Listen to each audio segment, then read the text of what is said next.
ओम नमो भगवते वासुदेवाय। श्रीमद्भागवत महापुराण 10वां स्कंद 57वां अध्याय। श्री कृष्ण हस्तिनापुर गमन, शतधन्वा वध। श्री सुखदेव जी बोले, हे राजा परीक्षित, इधर जब पांडवों को दुर्योधन ने लाक्षागृह में भेज दिया, तब उसका समाचार पाकर श्री कृष्ण बलराम जी के साथ लेकर उन्हें हस्तिनापुर देखने लगे। वहाँ पितामह भीष्म, विदुर, कृपाचार्य, गंधारी और द्रोणाचार्य आदि से मिलकर कृष्ण ने कहा, हाय, पांडव लाक्षागृह में जल गए। यह तो बड़ा ही कष्ट उपस्थित हुआ है। हे राजन, इसी बीच मौका पाकर अक्रूर और कृतवर्मा ने शतधन्वा से कहा कि तुम मणि क्यों नहीं ले लेते। जिस शस्त्राजित ने अपनी कन्या रत्न देने का वचन देकर फिर अनादर करते हुए उसे श्री कृष्ण से ब्याह दिया, वह अपने भाई के साथ ही क्यों न जाए। जब उसे उन दोनों ने इस प्रकार बहकाया, तब उस नीच पापी ने अपनी मृत्यु निकट आ चुकी है, लोभ में आकर सोते हुए सत्राजित को मार डाला। यद्यपि सत्राजित के घर की स्त्रियां अनाथ के भांति विलाप कर रही थी, परंतु जैसे कसाई पशुओं को मारता है, वैसे शतधन्वा सत्राजित को मारकर मणि लेकर चला गया। तब अपने पिता को मरा हुआ देख सत्यभामा सोच करती हुई, हाय मरी, इस भांति कहती मूर्छित हो गई। हाथ चिल्लाती विलाप करने लगी। फिर मृतक सत्राजित को तेल के कड़ाहे में रखकर सत्यभामा हस्तिनापुर आई। यद्यपि भगवान ने पहले ही यह जान लिया था, फिर भी वह दुखी होकर अपने पिता के मरने का समाचार कहे। हे राजन, यह बात सुनकर वे दोनों भाई ईश्वर भी मनुष्य लोग का अनुसरण करते हुए आंखों में आंसू भरकर विलाप करने लगे। हाँ, हमें बड़ा दुख हुआ है। तब भगवान ने बड़े भाई तथा सत्यभामा के साथ द्वारका में आकर शतधन्वा को मारकर मणि लेने का उद्योग किया। उसने भी श्री कृष्ण को उद्योग का समाचार पाकर भयभीत हो प्राण बचाने के लिए कृतवर्मा से सहायता मांगी। तब वह बोला, मैं ईश्वर श्री राम कृष्ण का अपराध नहीं कर सकता, क्योंकि उनका अपराध करके कौन पुरुष सकुशल रह सकता है, जिनके साथ बैर करने के कारण कंस राज्य लक्ष्मी से भ्रष्ट होकर छोटे भाइयों के साथ मारा गया और जरासंध 17 बार युद्ध में रथहीन होकर पराजय पाकर लौटा। तब कृतवर्मा ने इनकार कर दिया। तब शतधन्वा ने अक्रूर से जाकर सहायता मांगी, परंतु उसने भी उत्तर दिया कि ईश्वर के प्रभाव को जानकर कौन पुरुष उनके साथ विरोध करेगा, जो लीलापूर्वक इस सृष्टि की उत्पन्न तथा संहार करता है, जिसकी माया से मोहित हो। इस जगत रचयिता की चेष्टा को कोई नहीं जान सकता, जिसने 7 वर्ष की बालावस्था में पर्वत को उठाकर एक हाथ से लीलापूर्वक ऐसे धारण कर लिया जैसे बालक छत्र को उठा लेता है। अतः उन अद्भुत चरित्र करता अनंत सबके आदि कारण निर्विकार स्वरूप भगवान श्री कृष्ण को मैं बारंबार प्रणाम करता हूँ। जब अक्रूर ने भी इंकार कर दिया, तब शतधन्वा वह बड़ी मणि अक्रूर को ही देकर 100 योजन चलने वाले घोड़े पर चढ़कर चला।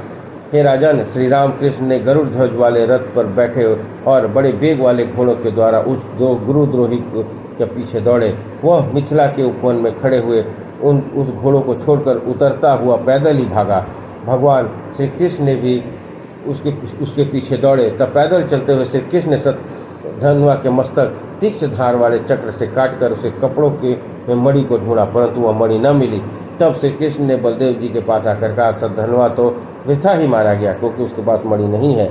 बलदेव जी बोले, यह मणि शतधन्वा ने किसी को दे दी होगी, इसलिए आप द्वारका में जाकर उसका पता लगाओ। मैं अपने परम प्रिय विदेहराज से मिलने जाता हूँ। हे राजन, यादों को आनंद देने वाले बलदेव जी ऐसा कहकर मिथिलापुरी को चल दिए। उनको देखकर मिथिला नरेश प्रसन्न चित्त से जल्दी उठ खड़े हुए और बलराम जी की पूजा सामग्री से विधिपूर्वक पूजा की। बलदेव जी कई वर्ष तक मिथिला में रहे।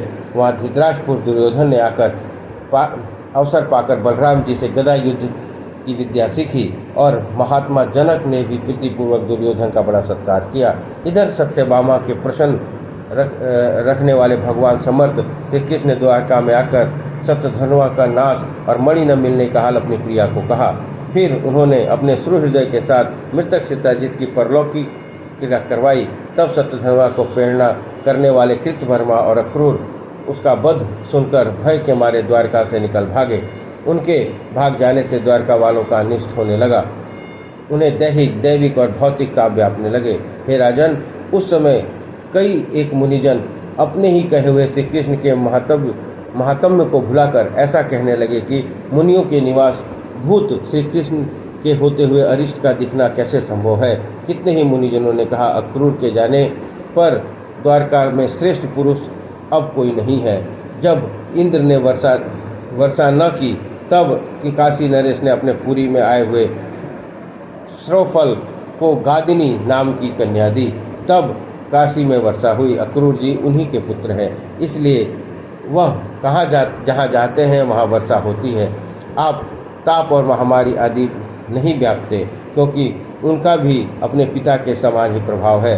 जब ऐसे वृद्ध पुरुषों का वचन सुनकर केवल अक्रूर जी का जाना ही नहीं वरन मणि का जाना भी ऐसे अरिष्टों का कारण है, यह मानकर श्री कृष्ण जी ने अक्रूर जी को बुलाकर उनका पूजन करके सचेत करते हुए सर्वज्ञ तथा मन की बात जानने वाले श्री कृष्ण हंसते हुए कहा, हे दानियों के पति सत्यधनवा आपको संयमंतक का मणि दे गया था, यह मैंने पहले ही जानता था।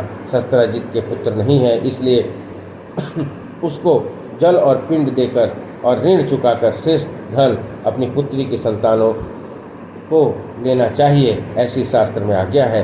फिर भी यह मणि आप अपने पास ही रखें, क्योंकि यह दूसरों के पास नहीं रह सकती।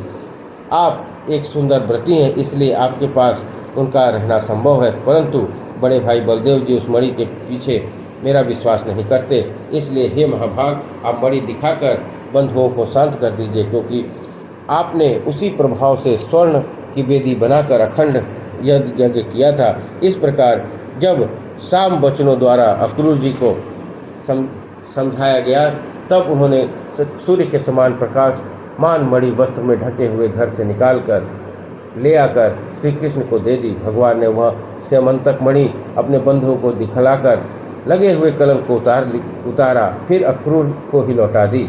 जगदीश्वर भगवान ने यह पराक्रम युक्त दुख हरण और अत्यंत मंगलकारी चरित्र जो पढ़े सुने या स्मरण करेगा वह कलंक से दूर हो जाएगा और कलंक उत्पन्न करने वाले पाप भी नाश हो जाएंगे और शांति प्राप्त होगी। इस प्रकार 57वां अध्याय समाप्त हुआ। बोलिए कृष्ण भगवान की जय।